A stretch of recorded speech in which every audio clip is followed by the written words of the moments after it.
Hi mga guys, Admin Rich ito. Komentuhan lang natin itong speech ni Sara Duterte dito sa KOJC. Sabi po niya dito mga kaibigan, wala pa ako sa punto sa mga miyembro sa KOJC. I'm not in the level of spiritual enlightenment na I can love my enemies. Wala pa ako sa inyong level. But you know, para sa ako dili man ako sila mamahal. I cannot bring myself to love them. Pero ang akong verse, pulong para sa ila mao. Ang gaba sa Ginoo, di gyud magsaba. Mga kaibigan, pareho po kami ng dialect, no? Ni Sara. Kasi taga Mindanao din po ako. No? Sabi ko nga sa inyo, napatira din kami noon sa Digos, Davao. And then, nagpunta kami Cagayan de Oro City. And then after that, mga kaibigan, saka na kami nag-migrate sa Manila. So, hantod karon kasabot gyapon ko og Bisaya. Ug kabalog gyapon ko mag-istorya sa Bisaya. So, mga kaibigan, ita-translate ko sa inyo. Dito mga kaibigan, ang ibig sabihin dito, ang gaba sa Ginoo dili gyud magsaba. Ibig sabihin ng salitang gaba, ayan mga kaibigan, ay kung sa salita natin ngayon, no? Karma. Ayan yung karma. Ayan yung parusa, no? Ang gaba, parusa o kaya karma, yung masamang mangyayari sa isang tao.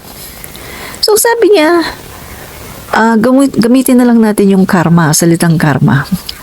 Ang karma or ang parusa ng Diyos ay hindi daw, kumbaga, hindi mo malalaman kung kailan darating, kung paano, kung saan darating. Ganyan mga kaibigan Dili gyud magsaba. Kumbaga walang pasabi. Hindi magpapasabi na, uy, eto kinabukasan, paparusahan kita. O kinabukasan, makakarma ka. Walang ganon. Dili gyud magsaba.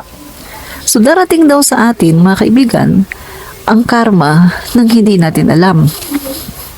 Siyempre, sino nga ba naman makakaalam ng karma? Sino nga ba naman makakaalam kung kailan darating yung wrath of God? Diba?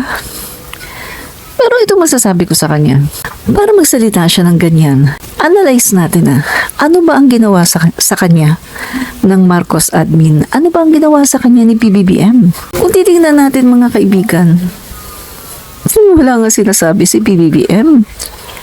Sila itong umaatake, buong angkan. Duterte, si Rodrigo Baste, Pulong, siya na rin, kasama na rin siya. Plus, yung kanilang mga high-ranking officials noon, sina Panelo, sina Harry Roque, and then yung mga vloggers nila at yung mga followers nila. Diba? Pinagtulungan nila si PBBM. Pinagtulungan nila ang first couple. Isinama pa nga sina Sandro So, titignan natin. Sila ang merong ginawang mali. Sila ang nanlait. Sila ang nagpapabagsak sa ating Pangulo at ginagawa nila yon consistently.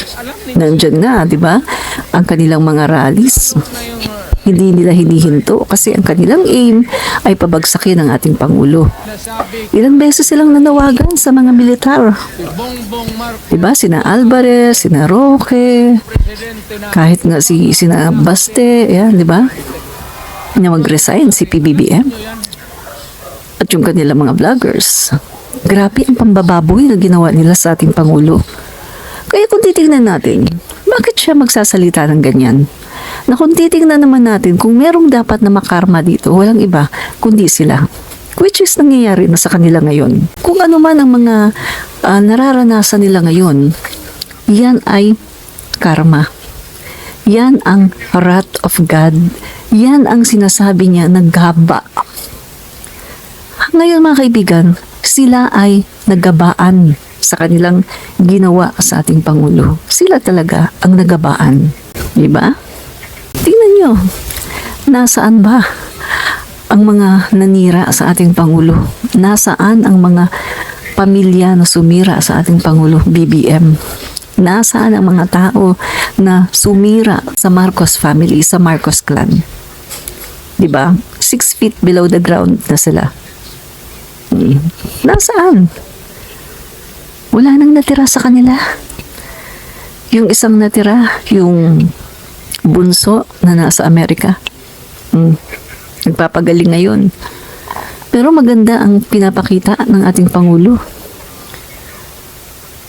Yung mga tao na mga nandait noon umapi sa ating Pangulo, ginagantihan ba niya? Hindi. Walang ginagantihan ang Marcos family. Ganun sila kabuti. Pero kayo, yung nangyayari sa inyo ngayon, consequence yan ng mga ginawa nyo. Pero eto kayo nagpipiling victim na lahat ay isinisisi nyo sa ating Pangulo. At sasabihin nyo pa na makakarma. Hello? Consider your ways. Tingnan nyo kung ano ang mga ginawa nyo sa buhay nyo. Bakit kayo nagkakaganito ngayon? Mag-reflect tayo. Yung ICC na yan. Di ba? I think isa yan sa hiniling mo sa ating Pangulo BBM na huwag papasukin ng ICC. Pero ito ngayon, nakikita nyo na open ang ating Pangulo sa ICC. Ang gusto nyo kasing mangyari, protektahan kayo ng ating Pangulo. Ngayon, nakita nyo na hindi kayo kayang protektahan ng ating Pangulo sa ICC. Eto, nagagalit kayo at pinapabagsak nyo ang ating Pangulo. Kung titingnan natin, bakit naman nagkaroon ng ganito? Kasalanan nyo. Kayo ang gumawa niyan. Kung ano ang mga ginawa nyo, panindigan nyo. Kung ano ang magiging consequence sa mga ginawa nyo, panindigan nyo. Habang ginagawa nyo yan, naiisip nyo ba na someday, maari akong ma-prosecute nito? Baka someday, maari akong i-prosecute ng ICC? Naisip nyo ba? Habang ginagawa nyo ba yan, naiisip nyo ba yung pamilya ng mga tao na nawala ng tatay, nawala ng nanay, nawala ng kapatid, nawala ng anak? Naisip nyo ba na dahil sa ginawa nyo yan, maraming mga buhay, na mga inosenteng buhay na wala naman talagang kasalanan ang nadamay? Naisip nyo ba yan? Pagkatapos ngayon, ang Pangulo natin, ang sinisisi nyo? Hello? Hindi ganyan. Maging accountable kayo sa lahat ng ginawa nyo. Yun ang isang responsableng tao. Diba? So, ano pa? Yung mga ginagawa nyo, ikaw, may Sara. Yung mga nangyari sa'yo ngayon, tungkol sa confidential funds, yan ba, binigay ba sa'yo ng kusa ni PBBM? Hiningi mo, humingi ka ng confidential funds. Sa pagkakaalam ko, hinihingi mo noon ay 650 million. Pero 125 lang ang naibigay sa'yo. Paano na lang kung binigay sa'yo yung 650 million na hinihingi mo? Yun pagkakatanda ko, 650. Correct me if I'm wrong. Paano na lang kung binigay sa'yo lahat yun? Tapos ginastos mo lahat yun in 11 days. Hindi mas malaki ang problema mo. So lahat ng nangyayari sa'yo ngayon, yan ay resulta ng mga mali inyong ginawa. Kaya hindi niyo pwedeng sisihin ang ating Pangulo. Yung nangyari ngayon sa West Philippine Sea, binago ng ating Pangulo yung kanyang foreign policy. Dahil yun ang nararapat. Dahil dapat lang natin ipagtanggol ang ating soberenya sa West Philippine Sea.